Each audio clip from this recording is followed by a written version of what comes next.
L'explorateur urbain nous présente un Montréalais dont le succès passe par l'abstrait et pour qui l'adage « nul n'est prophète en son pays », c'est du concret.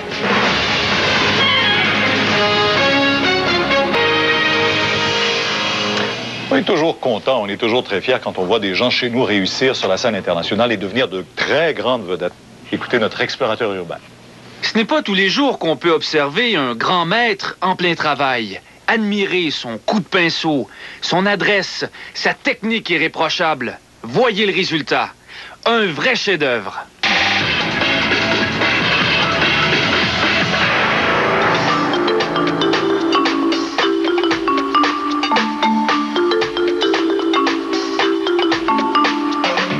L'adage veut que l'on ne soit pas prophète dans son pays. Le Montréalais Charles Carson en est la preuve concrète. En Amérique du Sud, le peintre est une vraie célébrité. Les gens font la file à ses vernissages, sa photographie est régulièrement publiée à la une des quotidiens. On lui a même sculpté une statue de bronze grandeur nature de 700 kilos.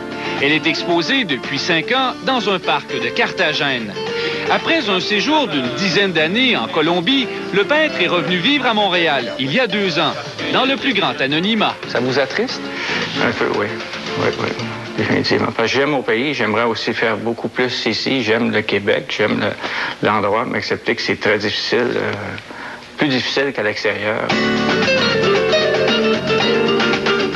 Afin de remédier à la situation, nous avons décidé de peindre son portrait. À 46 ans, Charles Carson est considéré par plusieurs experts comme l'un des plus grands peintres abstraits contemporains de ce siècle. Rien de moins. Il a même développé un style qui porte son nom, le carsonisme. Il a remporté récemment la médaille d'or du Salon international des beaux-arts de Montréal, la plus haute distinction dans le milieu des arts au monde.